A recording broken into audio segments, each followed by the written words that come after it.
Значит, келгенде обязательно ата энелериңе, досторуңарга капля апарып бергиле. Азыр Японияда сонун каплелер чыгарып калган, көрдүңөрбү? Ардын айтты Рото деген фирма бар, и самый знаменитый.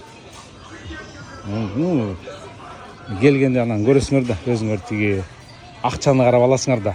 Эң арзаны 158 йен. Плюс 8%.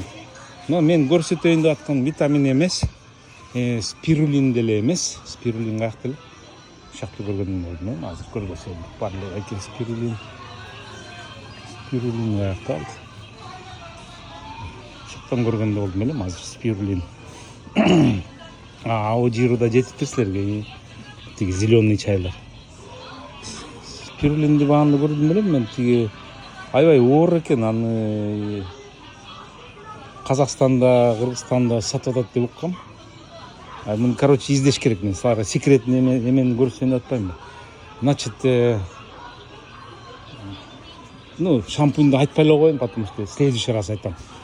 Өлө сонун шампунь бар. Мага тиги бияка конокко келип кеткен эжелер заказ беришет. Мен постоянно апарып берем. Мен силерге көргөзөйүн деп атканым. Один раз показываю, запомните деген сөз да. Сейчас найду. Вот он, нашел. Так, кто заметил? Ким көрдү?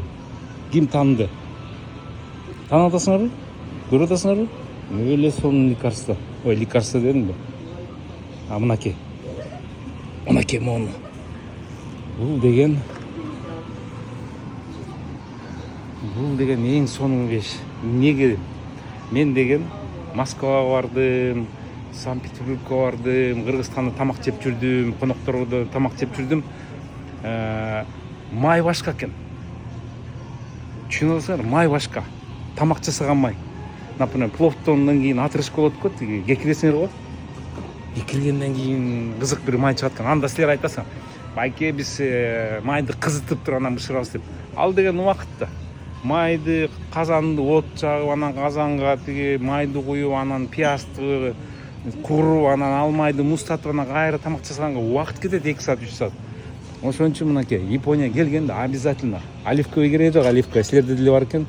Но силердин оливковыйыңарды ичип көрсөм, даамы башка экен. Контрафак деп ойлоп койдум, разбавленный гана. Мынакей, эң сонун могуну алып кеткиле. Ушу бир бөтөлкө вискинин ордуна, чоң бөтөлкөнүн сакенин ордуна, анан пабрикушка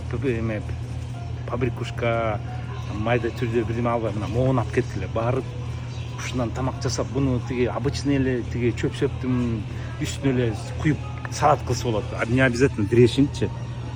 Дагы бир дрессинг бар, анда көргөзсөм, мынакей. Арзан эле 280 йен эле, көрдүңөрбү? Запомнили, да? Любой.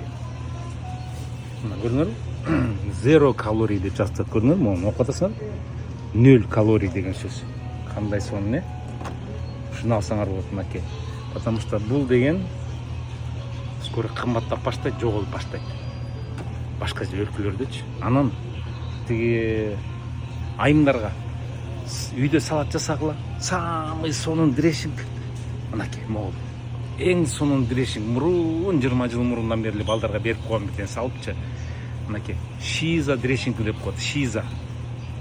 Түшүнүңөрбү? Арстан деген сөз. Шиза. Ушуну алып жесеңер, ой, салат кылып жесеңер. Сказкада. Уктуңарбы? Түшүнүңөрбү? Калганын албай эле койгула. Майонез деле алсаңар болот, бирок майонез эме. Тиги московский майонез больше жактырсам, бияка караганда, бияк вообще даамы жок майонез болуп калат. Пивону айтпай эле коеюн тиги. Потому что тиги мына мындан көрүп 2300кө алгандан көрүп айтырлачы. 2088ке алсаңар, мунун калорий эмеси, пайдасы 1000ден ашык болот тиги. Ошо бул эмне мен аңдып эле ары бери басып эле. Ладно, давайте. Анан тиги обязательно турист болуп келгенде мындан ичип тургула. Мындай бул жакта чыккан бул деген өлө сонун экен. Кыргызстанга караганда, Россияга караганда бул өлө сонун экен, даамычы. Обязательно попробуйте. От меня. Кой, ладно, кеттик, давайте. Мен случайно эле кирип кетпедим бияка. Саке-маке берейик. Чыгалы. түшүндүңөрбү? Анан обязательно тиги дагы киткат ала кеткиле. Тиги мен тиги уджи деп тиги зеленый чай матчанын родинасында жашайм да. Киткат алып барсам бүт бар ана жакты. Россияда жакты, Кыргызстанда жакты, Өзбекстанда жакты. Так что обязательно ала кеткиле. Түрлүү түрлүүлөрү бар, но киткат. Ладно, кеттик давайте.